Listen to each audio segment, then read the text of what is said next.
22 kilometre का track और साथ में 25 केजी आप देख रहे हैं मेरे पीठ पर।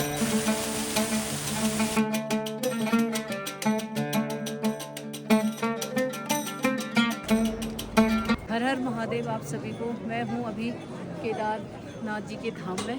और hey guys, good morning once again, welcome back to my new blog. Guys, आज के ब्लॉग की शुरुआत घर से हो रही है। तो आज मैं सोच रही हूँ दोस्तों, जैसे शिवरात्रि आ रही है तो मैं आप लोगों को ना केदारनाथ की जो मैंने अभी यात्रा की थी, जब कपाट क्लोज होने वाले थे, तो उस टाइम मैंने वीडियो तो डाली थी, लेकिन शुरू से मेरे पास काफ़ी वीडियोस पड़ी हुई हैं। कुछ जैसे हम लोग गए थे ऋषिकेश से वगैरह, रास्ते का वो सारा मैं नहीं डाल पाई थी। तो मैं आज इस वीडियो पे वही चीज़ डालूंगी, क्योंकि देखिए अप्रैल में फिर से कपाट ओपन होने वाले हैं। 2026 की यात्रा, अभी डेट फिक्स नहीं हुई, और जब डेट फिक्स हो जाएगी मैं आप लोगों के साथ शेयर करूंगी। आगे केदारनाथ की यात्रा का सारा विवरण देखिएगा, और वीडियो अच्छी लगी तो लाइक शेयर कीजिएगा। तो आइए, ऐसे शुरू हुई हमारी यात्रा। सुबह के 4 बजे ऋषिकेश से हम लोग बैठे। आज हम लोकल ट्रैगर में जा रहे थे जो डेली सवारी लेके जाते हैं। तो हम लोग पहुंच गए थे 8:30 बजे कुंड, जहां से एक रोड जाती है आपकी चोपता को, एक जाती है केदारनाथ जी को।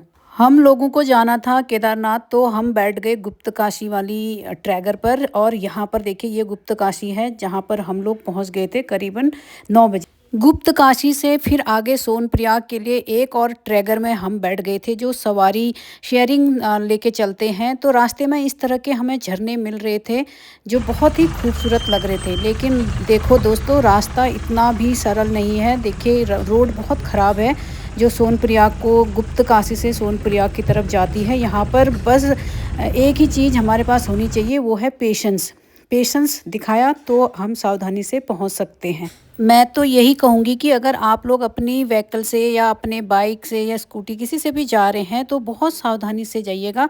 बातों बातों में हम पहुँच गए थे यहाँ पर सोनप्रयाग मार्केट में ही हमें यहाँ पर ट्रैगर ने उतार दिया था।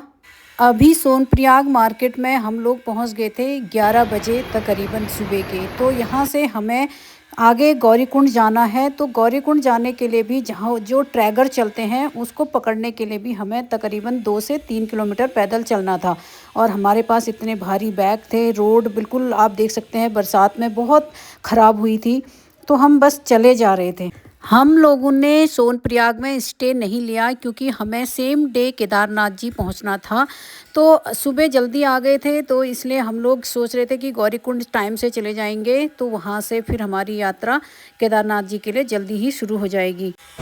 ये वही ब्रिज है जिसको हम पार करके पहुंच जाते हैं ट्रैगर के पास। ये 5 किलोमीटर ट्रैगर में आने के बाद जो गौरीकुंड और सोनप्रयाग का डिस्टेंस है 5 किलोमीटर का है, हम पहुंच गए गौरीकुंड। और सामने ही हमें मंदाकिनी का कलकल करता हुआ शोर सुनाई देने लग गया। कहते हैं अगर आप गौरीकुंड पहुंच गए तो यहाँ पर बने गर्म कुंड के बाद ही आप आगे की यात्रा शुरू करते हैं। यहाँ पर माँ गौरी का एक बहुत प्यारा मंदिर है, जहाँ पर देखिए सब लोग यहाँ स्नान कर रहे थे। अब हमने स्नान तो यहाँ पर कर लिया था, उसके बाद देखिए यहाँ मंदिर में माता के दर्शन करने भी आ गए थे। गौरी माँ से आज्ञा लेकर ही हम यहाँ से अपनी यात्रा शुरू करने वाले थे। आप सभी भी जब आते हैं यहाँ पर तो कुंड में स्नान करने के बाद माँ गौरी के दर्शन करके ही अपनी यात्रा शुरू कीजिएगा।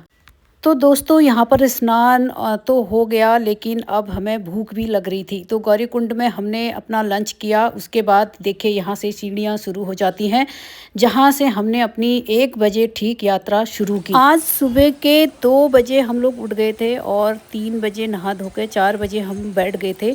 तो बहुत थकान हो गई थी, लेकिन चढ़ाई चढ़ते चढ़ते हमें देखिए रास्ते में ही इतने खूबसूरत झरने दिख रहे थे, और प्रकृति का ऐसा सुनहरा दृश्य जब आंखों में आ रहे थे तो वो थकान भी हमारी मिटती जा रही थी। तो हम अपना ट्रैक शुरू कर चुके थे। अभी तकरीबन 1.5 किलोमीटर भी नहीं आए थे, हमें यहाँ से मंदाकिनी और प्यारा सा ये जंगल दिखने लग गया, बहुत ही खूबसूरत। तब जाकर हम पहुँच गए यहाँ पर घोड़ा पड़ाव, जहाँ पर एक गेट बना हुआ है। यहीं से आपको घोड़े, खच्चर, डोली सब कुछ मिल जाते हैं आगे की यात्रा के लिए। दोस्तों शुरू के 5 किलोमीटर तो आपको बहुत अच्छे लगते हैं, क्योंकि तब हमारे अंदर जोश भरा हुआ होता है और अंदर पेट में भी भोजन होता है। तो जैसे जैसे इस यात्रा में आगे चलते रहते हैं तो जगह जगह पर आपको टी पॉइंट, मैगी पॉइंट, बहुत सारी चीज़ें मिल जाएंगी। तो बीच बीच में खाते हुए चलते रहिए, ऐसे एनर्जी बनी रहेगी। हम लोग भी यही कर रहे थे। और धूप बहुत तेज़ हो रही है, अभी सांस चढ़ रही है, तो मैं आपको रास्ते के सारे अपडेट्स देती रहूँगी। जय श्री केदार, जय श्री केदार। दोस्तों हमारा अपना अलग ही सीन रहता है। हम लोग तो जहाँ भी जाते हैं अपना खाने पीने का सामान और अपना जैकेट, 2-4 एक्स्ट्रा मतलब सामान अपने साथ खूब सारा लेके चलते हैं। चाय पानी का भी सामान लेके चलते हैं, तभी तो हमारा बैग इतना भारी हो रहा है। इस यात्रा में अगर आप लोगों को लाने की ज़रूरत है तो अपने एक अच्छे ट्रैकिंग शूज़ लेकर आइए, और जैकेट्स वगैरह तो चाहिए ही, रेनकोट भी चाहिए, ग्लव्स वगैरह, टोपी, मफलर, शॉल वगैरह आप लेकर आइए। और बहुत सारा ज़्यादा सामान मत लेकर आइए। अगर आप ट्रैकिंग करने में थक जाते हैं और ट्रैकिंग की आदत नहीं होती है, तो मैं तो यही कहूँगी कि जितना आपको ज़रूरत है उतना ही सामान लेकर आइए। अगर आपके साथ बच्चे हैं तो आप एक्स्ट्रा सामान अगर लाते हैं तो आपको यहाँ पर बोझा उठाने वाले भी मिल जाते हैं। इस यात्रा को मैंने 4 बार कर लिया है पैदल केदारनाथ जी की, तो इतना तो मुझे अनुभव हो गया है कि यहाँ पर सबसे ज़्यादा खतरा हमें घोड़े खच्चरों से होता है चलने में, क्योंकि नीचे खाई होती है और ये दौड़ दौड़ कर इनको भगाते हुए लेके चलते हैं। तो मैं ख़ास तौर पर आप लोगों से कहूँगी कि जब भी यात्रा पर आएँ तो अपना ख़ास ध्यान रखें, नीचे रेलिंग की तरफ ना जाएं, ऊपर दीवार की तरफ ही ज़्यादातर चलें, क्योंकि नीचे गिरने के काफ़ी चांसेस होते हैं। घोड़ा वाले घोड़ों को, खच्चरों को इतना तेज़ भगाते हैं और मार मार कर लेकर चलते हैं। देखिए, ये केदारनाथ की यात्रा एक यात्रा नहीं होती, ये यात्रा हमें बहुत कुछ सिखा देती है। ये हमें अध्यात्म और हमारे फिजिकल, मेंटल हर तरह से हमको बिल्कुल मजबूत बना देती है। तभी तो हर बार केदारनाथ जी आने का मन करता है। हम अपनी यात्रा अक्टूबर में कर रहे हैं, जब केदारनाथ धाम के कपाट क्लोजिंग सेरेमनी होने वाली थी। उससे ठीक 2 दिन पहले हम केदारनाथ जा रहे हैं। तब यहाँ पर आप देख सकते हैं अभी भीड़ उतनी नहीं है। जब अप्रैल में यात्रा शुरू होती है तो यहाँ पर काफ़ी भीड़ हो जाती है, और यहाँ पर आपको जो ट्रैक दिख रहा है चलने के लिए बिल्कुल खाली नहीं रहता है। तो आप ये करें कि सुबह में जल्दी 2:30-3 बजे उठकर अपनी यात्रा, अपना ट्रैक करना शुरू कर दें, तो आप टाइम पर केदारनाथ जी पहुँच सकते हैं। तो गाइज हम लोग पहुँच गए हैं चीरवासा भैरवनाथ मंदिर, और ये है भैरवनाथ जी का मंदिर।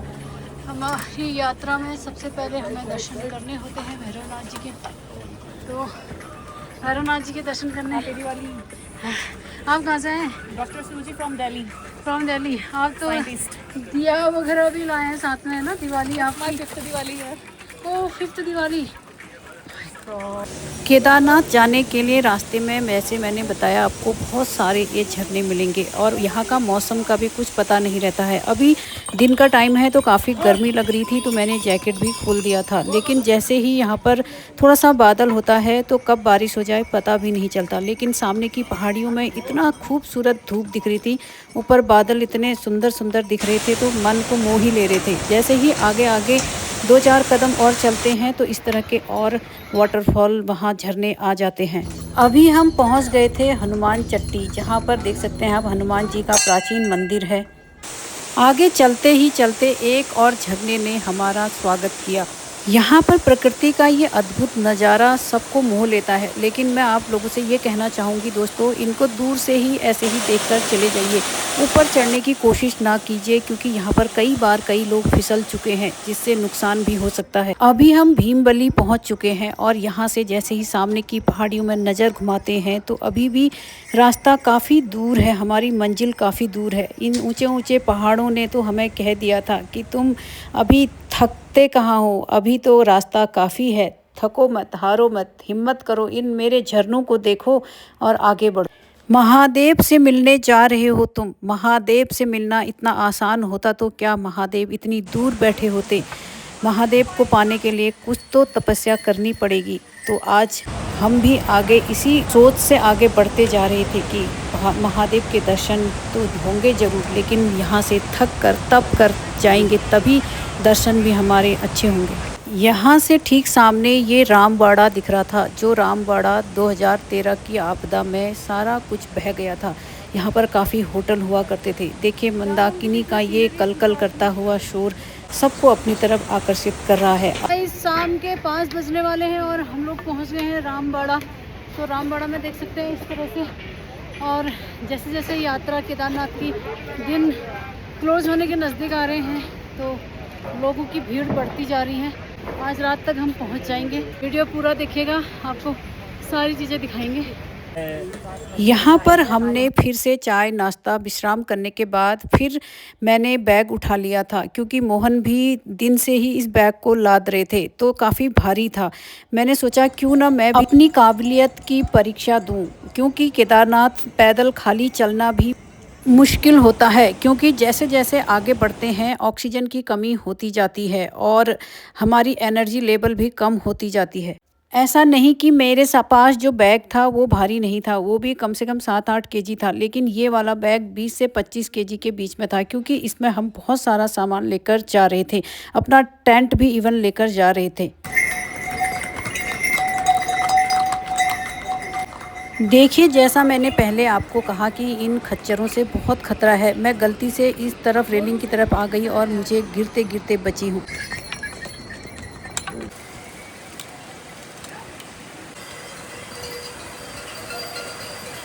कभी यहाँ पर होता बर्फ, अभी बन जाएगा नवंबर में, अगले महीने फिर बन जाएगा ये। अभी जैसे ही कपाट क्लोज होंगे नवंबर के मंथ में यहाँ पर फिर से ग्लेशियर बन जाएगा पूरा यहाँ। अभी बैग लगाकर मैं 3 से 4 किलोमीटर तकरीबन आ गई थी, लेकिन मुझे पता ही नहीं चल रहा था कि मैंने बैग इतना भारी लगाया हुआ है। यहाँ से 8 किलोमीटर हमारी यात्रा और रह गई थी। मुझे सामने यहाँ से केदारनाथ जी के दर्शन होने शुरू हो गए थे। जो सामने पहाड़ी दिख रही है वहाँ नीचे है केदारनाथ जी।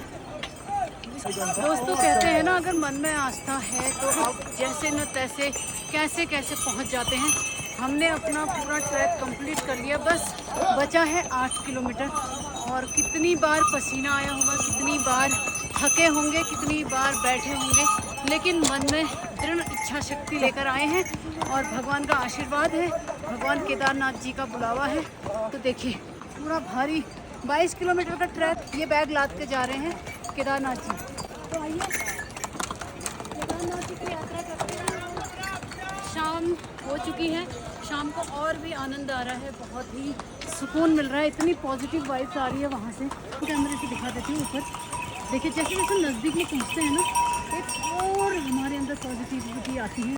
अब हमें यहाँ से अंधेरा होना शुरू हो गया था और रास्ते में लोग कोई नीचे आ रहे हैं तो कोई जा रहे हैं। आपको अपनी मंजिल के बिल्कुल करीब हो आप। सच में अगर ORS और इलेक्ट्रोलाइट्स के पैकेट अगर पानी में घोले होती ना तो समस्या और बढ़ गई होती।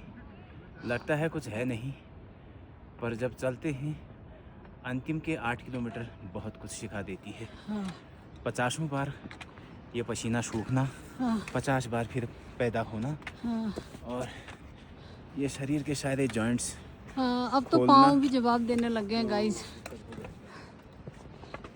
पैरों की जितनी भी रंगत थी वो सब ख़त्म हो चुकी है और अभी भी 3 किलोमीटर मेरे ख्याल से है यहाँ पे, है ना। आपका शरीर तो दुखता ही है, प्लस ऑक्सीजन की मात्रा बिल्कुल भी कम होती है, तो उसकी वजह से आप हर 4 कदम के बाद आप हाँफने लगते हैं। पानी हर 4 कदम के बाद आपको पानी पीना है, बिस्किट खाना है, चॉकलेट खाना है या कोई ड्राई फ्रूट्स लेना है, नहीं तो दिक्कत हो जाती है। फाइनली हम लोग पहुंच चुके हैं बाबा केदार के धाम। तो गाइज हमने यहाँ पर रूम ले लिया है और केदारनाथ में देखिए लास्ट टाइम में भी इतने महंगे रूम मिल रहे हैं। ये रूम 5000 हमको बोला जा रहा है, लेकिन हम थोड़ा कम कराएंगे डिस्काउंट। अब कल को कपाट क्लोज हो जाएंगे और यहाँ पर गर्म पानी ये गीज़र लगा हुआ है, ये सबसे बड़ा बेनिफिट है। हम दोनों आज हस्बैंड वाइफ आए हुए हैं और रात के 11 बज चुके हैं। फाइनली गाइस रूम वगैरह मिलने के बाद रात के 11 बज चुके हैं और अभी हम लोग थोड़ा गर्म पानी से स्नान करेंगे और 3:30 बजे रात पंडित जी से हमारी बात हुई है तो वो बुलाएंगे वहाँ पर पूजा है। 3 बजे रात हमें वहाँ खड़ा हो जाना है, लाइन अप हो जाना है। उसके बाद पूजा करेंगे तो आपको अगर हो सकेगा तो दिखाएंगे यहाँ पर। और 23 अक्टूबर को यहाँ पर कपाट क्लोज़ होने वाले हैं। रात में भगवान केदार जी के दर्शन हो जाते हैं, भोले बाबा के दर्शन हो जाते हैं, तो सबसे बड़ा सौभाग्य की बात होगी हमारे लिए। और आपके लिए भी मैं बाबा से प्रार्थना करूँगी कि आप लोगों को भी सुख समृद्धि और खुशी मिले, और जिन्होंने दर्शन नहीं किए हैं बाबा उनको जल्दी ही बुलाएं। चलिए अभी स्नान करती हूँ। देखिए क्या हालत हो रही है। अभी तक हमने डिनर भी नहीं किया है, कुछ भी नहीं किया है। दिन के 1 बजे हमने गौरीकुंड से ट्रैक किया था और रात के 10 बज चुके हैं। 22 किलोमीटर का ट्रैक कोई कम नहीं हो। लास्ट मोमेंट पर जो 5 किलोमीटर 6 किलोमीटर बचता है ना, तब तो हालत देखिए पूरी हालत हो जाती है। तो चलिए जो भी है, पर यह है कि हाँ पहुँच गए हैं बाबा केदार के दर्शन करने, यही सबसे बड़ी कृपा है। रात के 2 बज रहे हैं। हम नहा धो के बिल्कुल मंदिर के बाहर खड़े हैं। जैसे ही यहाँ पर कपाट खुलेंगे तो यहाँ पर हम लोग अंदर जाएंगे मंदिर के। देखिए सब लोग खड़े हैं यहाँ पर, हमने भी यहाँ पर टिकट ले रखा है। अभी रात में काफ़ी ठंड लग रही है तो हम लोग बाहर पर ही खड़े हैं। अभी जस्ट हम अंदर से पूजा करके निकले हैं बाहर, और यहाँ देखिए आप भक्तजनों की लाइन। अभी मैं यहाँ पर एक दिया प्रज्वलित कर रही हूँ। आप सब लोग भगवान के दर्शन कर लीजिए। आप सभी की तरफ से दिया प्रज्वलित कर रही हूँ। भगवान आपको मंगलमय बनाए, शुभकामनाएं। हर हर महादेव।